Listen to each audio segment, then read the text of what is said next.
అందరికీ నమస్తే, welcome to are Telugu. ఈరోజు మన స్టూడియోలో ఉన్నారు ప్రముఖ అనాలిసిస్ట్ దేవేందర్ చంద్రాపురం గారు. దేవేందర్ గారు, అయితే మనం రీసెంట్గా ఒకటి మెదక్ ఎంపీ గురించి చర్చ చేయడం జరిగింది. అవును. ఈరోజు మనం కరీంనగర్ చూసుకున్నట్టయితే త్రిముఖ పోరు జరిగిందని వార్తలు వినిపించినాయి. అక్కడ మనకు బీజేపీ నుండి వచ్చేసి బండి సంజయ్, కాంగ్రెస్ నుండి వచ్చేసి వెలిమల రాజేందర్ రావు, వెలిచాల రాజేందర్ రావు, మన బీఆర్ఎస్ పార్టీ నుండి వచ్చేసి బోయినపల్లి వినోద్. వీరి ముగ్గురులో ఎవరు బయటపడబడుతున్నారు, ఎవరు ఓటు బ్యాంక్ సాధించబోతున్నారు? ఇప్పుడు కరీంనగర్ అంటే తెలంగాణ ఉద్యమంలో ముఖ్య పాత్ర పోషించింది. తెలంగాణ ఉద్యమంలో అని ప్రతి ఒక్కరికి తెలంగాణ స్టేట్ మొత్తం కూడా ప్రతి ఒక్కరు తెలుసు. కరీంనగర్ అంటేనే ఒక ఉద్యమాలకు ముద్దుబిడ్డ అన్నట్టు కానీ తెలంగాణకు చింహ కానీ ఏర్పడదని ప్రతి ఒక్కరు తెలుసు. అందులో మనకు బీజేపీ పార్టీని చూస్తుంటే బండి సంజయ్ ఎలా ఉందంటే ఓట్ బ్యాంకింగ్ గెలుచుకోవడంలో ఇంతకుముందు రాష్ట్ర అధ్యక్షుడు ఉన్నప్పుడు కానీ ఇంతకుముందు హిందూ సంస్థలకు సంబంధించిన కానీ ఏమిట్లయినా బండి సంజయ్ ఒక నినాదం అనేది బీజేపీ అంటే ఒక కంచుకోటలాగా సంపాదించుకున్నట్టే బండి సంజయ్. కరీంనగర్ అంటే బీజేపీ అంటే కరీంనగర్ అలా సంపాదించుకున్నాడు.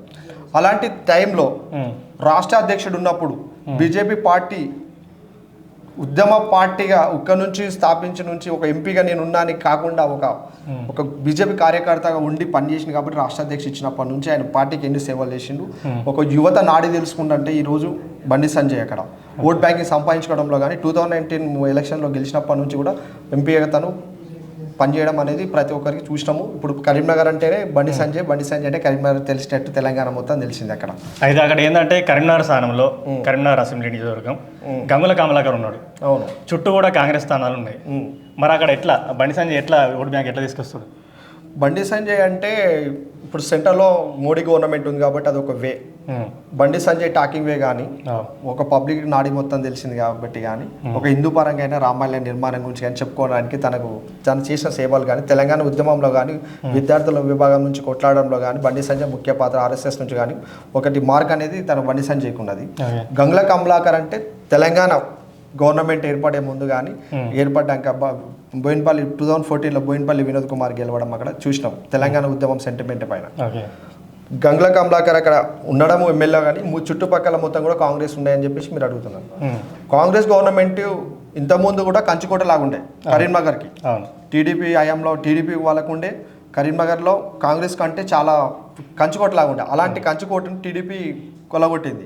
2009లో కూడా కాంగ్రెస్ అక్కడ గెలిచింది. తర్వాత తెలంగాణ ఉద్యమం ఎప్పుడైతే స్టార్ట్ అయిందో అప్పటి నుంచి ముందుకు రావడం వల్ల బోయినపల్లి వినోద్ కుమార్ అక్కడ గెలిచింది. అంటే ఇప్పుడు ఏంటంటే అక్కడ ప్రత్యర్థులు ఇప్పుడు వెలిచాల రాజేందర్ రావు కాంగ్రెస్ పార్టీ నుంచి వాళ్ళు అదొక సెంటిమెంట్ పైన గెలుస్తారు అనే ఒకటి పెట్టుకుంది కాబట్టి క్యాండిడేట్ ఓట్ బ్యాంకింగ్లో వాళ్ళది కూడా ముఖ్య పాత్ర ఉంటుందని అనుకుంటాం. కానీ బోయినపల్లి వినోద్ కుమార్ కూడా ముఖ్య పాత్ర ఉంటుంది, బండి సంజయ్ కూడా ముఖ్య పాత్ర ఉంటుంది. ఈ ముగ్గురు సీట్ల గురించి మాట్లాడేటప్పుడు కానీ మనం ఏదైనా క్యాండిడేట్ పరంగా చూసుకున్నప్పుడు ఎవరు ప్రత్యర్థులు వాళ్ళకి సపరేట్ ఉంటాయి, ఏ పార్టీకి సంబంధించిన వాళ్ళకు సిద్ధాంతాలు సపరేట్ ఉంటాయి. కాబట్టి ఎంత ఓటు బ్యాంక్ ఎంత తీసుకురావచ్చు మెజారిటీ? నేనైతే చెప్తాను ఇప్పుడు అక్కడ బండి సంజయ్ గెలుస్తాడని నాకైతే నా సర్వేలో మాత్రం బండి సంజయ్ వచ్చింది. ఓకే, అంటే బోయినపల్లి వినోద్ కూడా గట్టి పోటీ ఇస్తాడని అంటారు. పోటీ ఉంటుంది, త్రిముఖ పోటీ ఉంటుంది అంటారు. కానీ బయట పడేది మాత్రం ఎందుకంటే సెంటర్లో మోడీ ఉంది కాబట్టి బండి సంజయ్ రావాలని అక్కడ ఉన్న యూత్ కానీ యువత కానీ పెద్దవాళ్ళు కానీ చిన్నవాళ్ళు కానీ ఒకటి బీజేపీ గవర్నమెంట్ చేసిన ఏవైతే స్కీమ్లు అయితే ఉన్నాయో అక్కడ పర్ఫెక్ట్ అమలు ఎంపీ స్థానంలో ఉండే అయినా 2019 నుంచి కూడా అవి అమలు చేసింది కాబట్టి బండి సంజయ్కి ఎక్కువ ఆప్షన్ ఉంది అక్కడ. అంటే ఎందుకు మోడీ అక్కడ ఉండడం వల్ల ఏంటి లాభం ఏంటి? మోడీ ఉండడము ఎంపీ అంటే క్యాండిడేట్ చూడాలంటారు ఇక్కడ, అక్కడ మోడీని చూస్తారంటారా?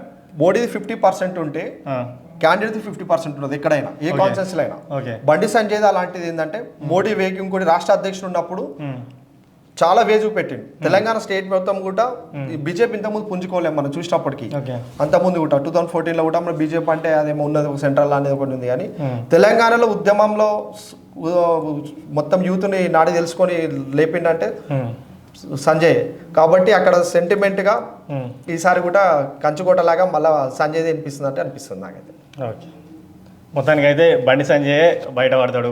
బండి సంజయ్ అక్కడ బండి సంజయ్ గెలుస్తాడని మీరు? బండి సంజయ్ పక్కా గెలుస్తాడని నా సర్వేలో మాత్రం వెళ్ళడాయి.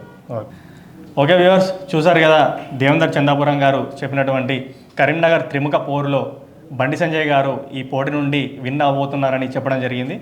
మరి చూద్దాం రిజల్ట్ రోజు ఎవరు బయట పడబోతున్నారో. అంతవరకు ఆర్ తెలుగు ఛానల్ని చూస్తూ ఉండండి. Thank you.